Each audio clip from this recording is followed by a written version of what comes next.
Masih dengan saya, Taufik Hidayat. Bahasan kali ini adalah salah satu pendekatan penting lain dalam penelitian kualitatif, yaitu grounded theory. Ini adalah pendekatan saat seorang peneliti ingin memahami bagaimana orang mengambil keputusan dalam kehidupan nyata bukan berdasarkan teori yang sudah ada, tetapi dari pengalaman langsung di lapangan. Pendekatan ini banyak digunakan dalam penelitian sosial untuk membangun teori yang benar-benar berasal dari data lapangan. Disinilah pendekatan grounded theory menjadi menarik. Grounded theory adalah pendekatan penelitian kualitatif yang bertujuan menghasilkan teori yang dibangun langsung dari data empiris. Artinya, peneliti tidak memulai dengan kerangka teori yang kaku. Sebaliknya, peneliti mengumpulkan data terlebih dahulu, lalu menemukan pola, konsep, dan hubungan yang muncul dari data tersebut. Dari proses analisis yang induktif ini, teori berkembang secara bertahap. Tujuan utama grounded theory adalah mengembangkan teori konseptual baru tentang fenomena sosial. Peneliti mengamati realitas lapangan, mengidentifikasi pola yang berulang, lalu menyusunnya menjadi konsep dan hubungan antar konsep. Dengan cara ini, teori tidak berasal dari spekulasi, tetapi dari pengalaman empiris yang nyata. Selain membangun teori baru, grounded theory juga bertujuan memahami proses sosial. Pendekatan ini tidak hanya menjawab pertanyaan apa yang terjadi, tetapi juga bagaimana sesuatu terjadi. Dengan mempelajari pola tindakan dan interaksi yang berulang, peneliti dapat menjelaskan dinamika suatu fenomena sosial. Sebagai contoh, bayangkan penelitian tentang keputusan investasi investor pemula. Peneliti mewawancarai individu yang baru mulai berinvestasi di pasar modal.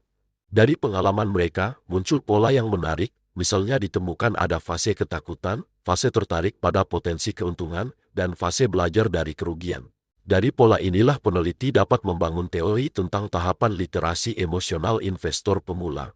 Contoh lain adalah penelitian tentang strategi bertahan hidup pelaku UMKM saat krisis ekonomi. Melalui wawancara mendalam, peneliti menemukan berbagai strategi adaptasi yang dilakukan pelaku usaha. Misalnya fase bertahan hidup, fase perubahan strategi, fase membangun jaringan, hingga fase inovasi terbatas. Pola ini kemudian membentuk teori tentang bagaimana UMKM beradaptasi terhadap tekanan ekonomi. Untuk memahami pendekatan ini lebih jauh, kita perlu melihat karakteristik utamanya. Pertama, grounded theory bersifat induktif dan sistematis. Peneliti bergerak dari data lapangan menuju konsep dan teori. Walaupun induktif, prosesnya tetap mengikuti langkah analisis yang terstruktur. Karakteristik berikutnya adalah bahwa teori berkembang selama proses penelitian berlangsung. Setiap data yang dikumpulkan langsung dianalisis. Hasil analisis awal kemudian membantu peneliti menentukan data apa yang perlu dicari berikutnya. Dengan cara ini, teori tumbuh secara bertahap sepanjang penelitian. Dalam grounded theory, pengumpulan dan analisis data berjalan secara simultan. Peneliti tidak menunggu semua data terkumpul. Sebaliknya, setiap data baru langsung dibandingkan dengan data sebelumnya. Proses ini disebut constant comparative method, yaitu membandingkan data secara terus-menerus untuk menemukan pola. Proses analisis dalam grounded theory dilakukan melalui 3 tahap utama, yaitu open coding, axial coding, dan selective coding.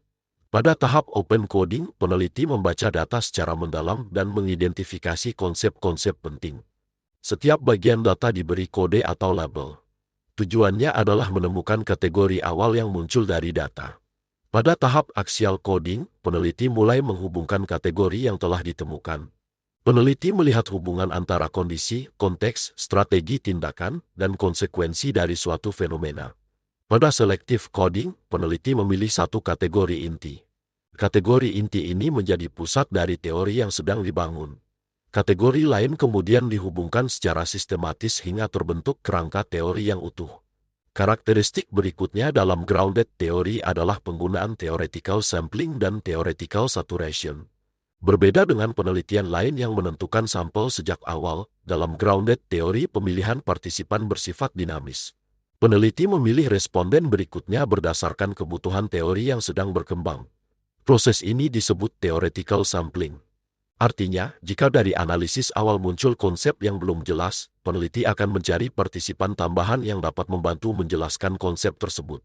Proses ini terus berlangsung hingga mencapai theoretical saturation, yaitu ketika data baru tidak lagi menghasilkan informasi atau kategori baru. Pada titik inilah peneliti dapat mengatakan bahwa teori yang dibangun sudah cukup matang dan komprehensif. Secara umum, penelitian grounded teori melalui beberapa langkah. Dimulai dari menentukan fokus penelitian, mengumpulkan data awal, melakukan proses coding, melakukan theoretical sampling, hingga mencapai saturation atau kejenuhan data. Setelah itu, peneliti menyusun teori substantif yang menjelaskan fenomena yang diteliti. Nah, agar teori yang dihasilkan dapat dipercaya, grounded teori menekankan beberapa aspek validitas. Di antaranya adalah kredibilitas data, dokumentasi proses analisis atau audit trail, serta kepekaan peneliti dalam membaca makna data. Pendekatan grounded teori memiliki beberapa kelebihan penting dalam penelitian sosial. Pertama, metode ini sangat cocok digunakan pada bidang yang masih minim teori atau belum banyak dijelaskan secara konseptual.